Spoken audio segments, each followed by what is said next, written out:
O Senhor esteja convosco.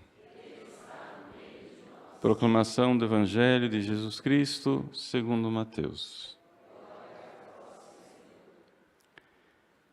Naquele tempo, a mãe dos filhos de Zebedeu aproximou-se de Jesus com seus filhos e ajoelhou-se com a intenção de fazer um pedido. Jesus perguntou: "O que tu queres?" Ela respondeu: "Manda que estes meus 2 filhos se sentem no teu reino, um à tua direita e outro à tua esquerda." Jesus então respondeu-lhes: "Não sabeis o que estáis pedindo. Por acaso podeis beber o cálice que eu vou beber?" Eles responderam: "Podemos." Então Jesus lhes disse: "De fato, vós bebereis do meu cálice, mas não depende de mim conceder lugar à minha direita ou à minha esquerda. Meu Pai é quem dará esses lugares àqueles para os quais Ele os preparou." Quando os outros 10 discípulos ouviram isso, ficaram irritados contra os 2 irmãos. Jesus, porém, chamou-os e disse: "Vós sabeis que os chefes das nações têm poder sobre elas e os grandes as oprimem. Entre vós não deverá ser assim. Quem quiser tornar-se grande, torne-se vosso servidor, e quem quiser ser o primeiro, seja vosso servo. Pois o Filho do Homem não veio para ser servido, mas para servir e dar a sua vida como resgate em favor de muitos." Palavra da salvação.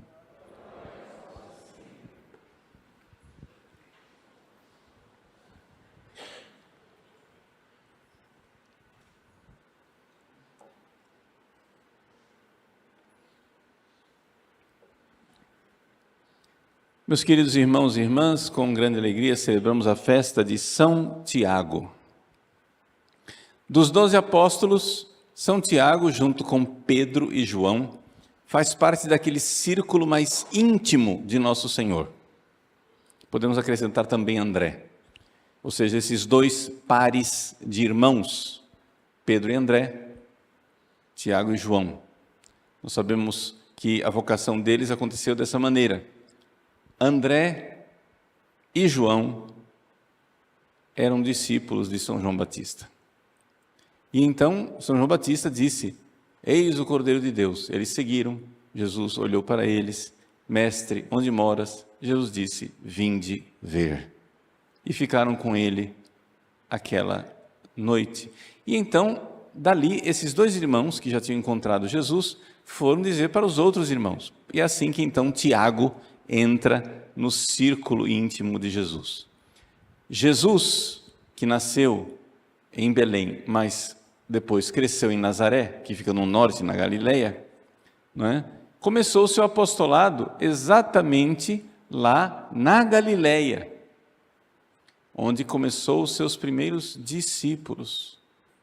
Foi na beira do lago da Galileia que então Jesus, após uma pregação, onde havia ali multidões, ele fez uma pesca milagrosa. É após essa pesca milagrosa, então, que ele finalmente confirma a vocação de Pedro, André, Tiago e João. E eles, deixando tudo, deixando as redes, deixando a pescaria, começam a seguir Jesus. Dali para frente, eles serão os discípulos mais íntimos de Jesus. São Lucas nos diz que um dia de noite, Jesus passou a noite em vigília e então chamou os apóstolos. De todos os discípulos dele, ele escolheu 12. É importante nós enxergarmos isso, que Jesus não trata as pessoas com igualdade. Não. Jesus, querendo amar todos, ele privilegia alguns. Como assim, padre? Sim, porque esses alguns que são privilegiados são um dom para os outros, são um presente para os outros, não é? Como Santa Teresinha falava de Nossa Senhora. Perguntaram para ela: "Irmã Teresinha, a senhora gostaria de ser como a Virgem Maria? E ela parou, pensou, vendo que Nossa Senhora é privilegiada, né? Que Nossa Senhora é a Imaculada Conceição, que Nossa Senhora é mais do que tudo, é a maior de todas as criaturas, a mais gloriosa, a mais santa, a mais... Ela parou, pensou e disse, não. Por que você não quer ser igual a Virgem Maria? Porque Maria não tinha uma mãe tão boa. Ou seja, essa intuição de que, vejam, a Virgem Maria é grande, mas Deus nos deu a Virgem Maria como mãe para nós. E dando essa mãe, fomos nós privilegiados. Então Deus privilegia Maria para nos privilegiar com o seu dom. Deus, Jesus, escolheu os 12 apóstolos e os privilegiou para privilegiar os discípulos, porque os apóstolos passam a ser um dom para nós. Destes 12 apóstolos, Jesus privilegiava 3: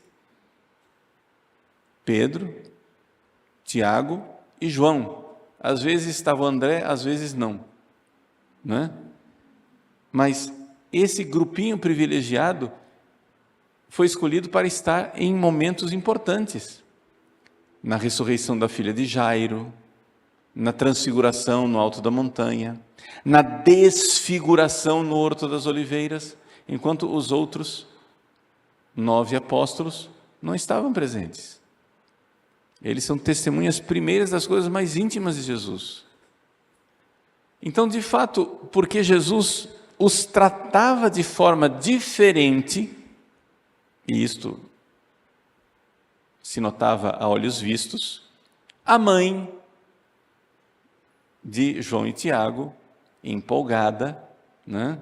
E talvez também, né, incentivada pelos filhos, vai lá e pede para Jesus. A mãe dos dois chamava-se Salomé, né? Salomé vai lá e pede para que eles tenham lugares especiais. E Jesus então faz a profecia do cálice do martírio para os dois. E é exatamente esse privilégio de amor que Tiago recebeu. Tiago recebeu o privilégio de ser o primeiro dos apóstolos a derramar o sangue por amor a Cristo. A tradição nos diz que Tiago, uma vez que houve Pentecostes, ele saiu para pregar o Evangelho. Diz uma lenda que ele teria chegado até a Espanha. Lá, os primeiros frutos de evangelização não foram muito bons. Ele foi rejeitado. Nossa Senhora, que ainda estava aqui nesse mundo, né? Ainda não tinha subido aos céus, privilegiou São Tiago com a primeira aparição dela.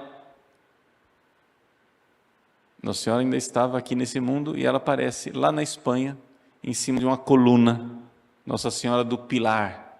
É a primeira de todas as aparições de Nossa Senhora, ela ainda aqui nesse mundo. E então, diante dessa aparição de Nossa Senhora, São Tiago volta para Jerusalém e é martirizado por Herodes Agripa em 44 depois de Cristo. Só curiosidade, quem é Herodes Agripa? Teve um Herodes, chamado Herodes o Grande, que perseguiu Jesus quando ele nasceu, que fez Maria e José fugirem para o Egito. Morreu. Aí eles voltaram.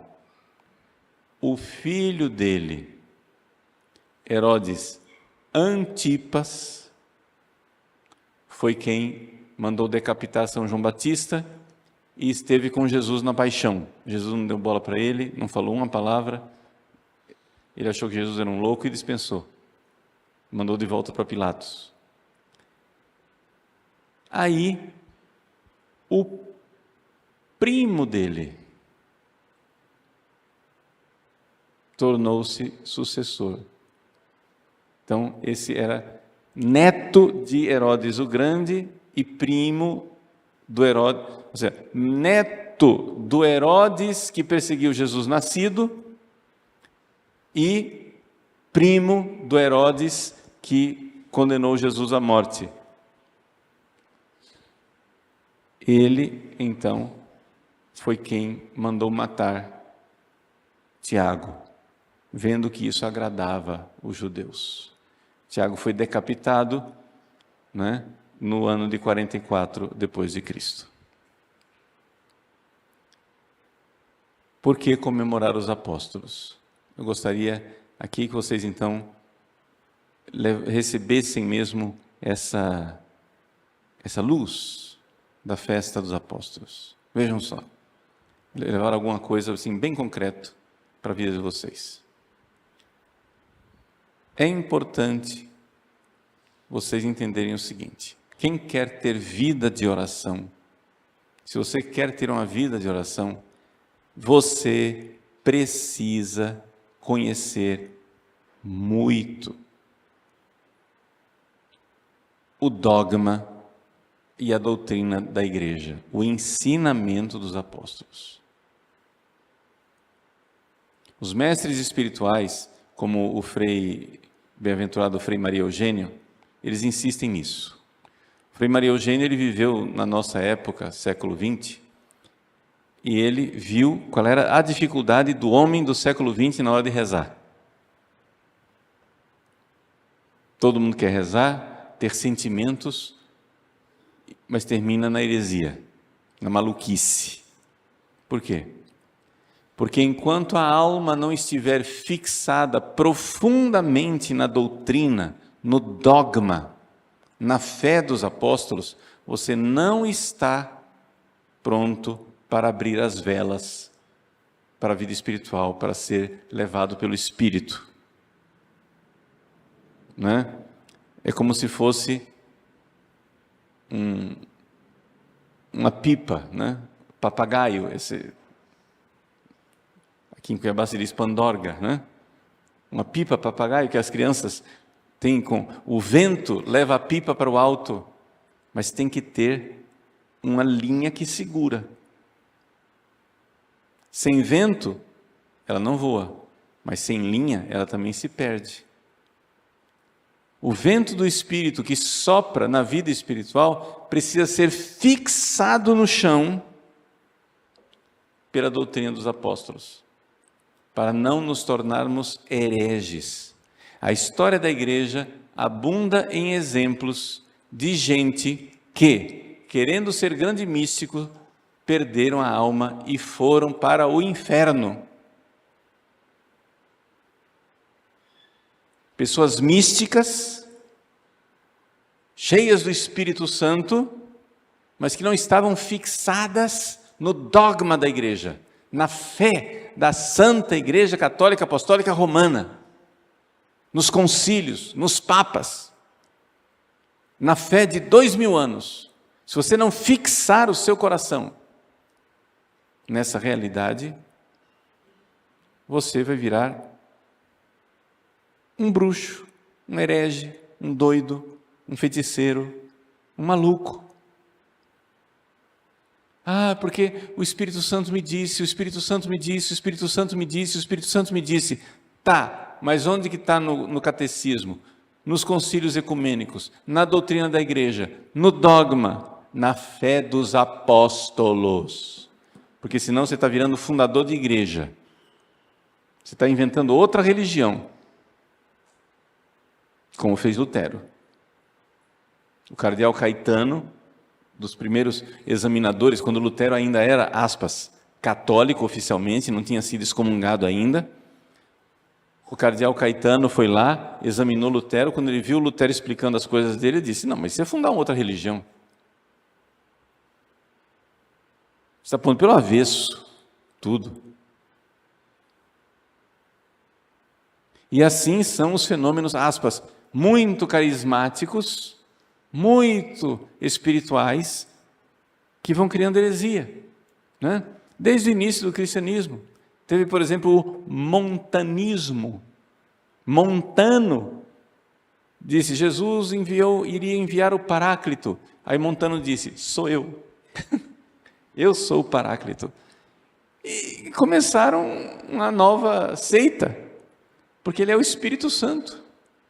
Durante a Idade Média, né, um monge calabrês chamado Joaquim de Fiore começou toda uma ideia de vida espiritual que não estava fixado nos dogmas, toda invencionice.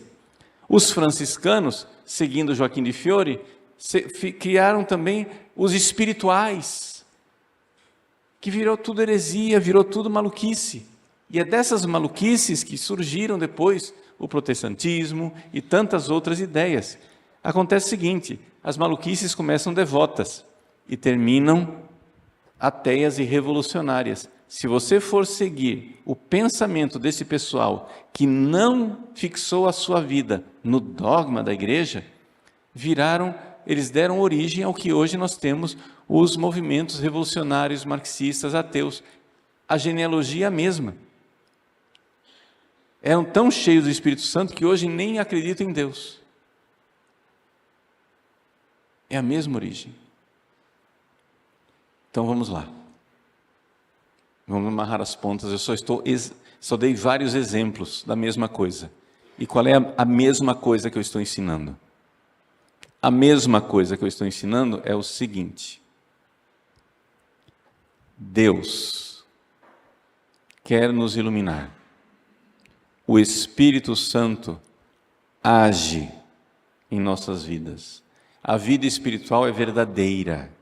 Os carismas existem. A vida mística existe. As revelações existem. Mas somente são autênticas naquelas almas que estão fixadas na doutrina dos apóstolos. Não se afaste 1 milímetro, nem para a direita, nem para a esquerda, da doutrina dos apóstolos, daquilo que está na catequese, nos concílios ecumênicos. Os apóstolos derramaram o sangue para nos transmitir a fé apostólica. Não inventa. Não vem com conversa. Não inventa moda. O Espírito Santo é o Espírito de Jesus Cristo, que fundou a igreja nos apóstolos. Então, a igreja é movida pelo Espírito? Sim. Mas o Espírito Santo, que é o vento, ele tem a sua ação fixada nas almas, aqui a linha da pipa que puxa, fixada na alma que tem um fundamento firme na doutrina. Então não venham com essa história de querer rezar demais sem antes ter bastante doutrina. Vai dar mal. Vai dar ruim. Vai dar confusão. Rezem, mas não desprezem a doutrina. Rezem, mas tenham ideias claras sobre aquilo que é o dogma da igreja, o ensinamento da igreja. Senão, a gente termina deixando de ser discípulo de Cristo e vira fundador de religião. É isso que a história da igreja nos mostra, e foi por isto, para nos dar esta firmeza, que a igreja é fundada na fé dos apóstolos. A Jerusalém celeste, quando descer do céu, terá estas 12 colunas, esses 12 fundamentos gloriosos, os 12 apóstolos. Nós temos que ter muita devoção e agradecimento aos apóstolos, porque se um dia nós entrarmos no céu, e Deus quer que nós entremos, nós entraremos porque eles foram o fundamento de toda a nossa vida espiritual.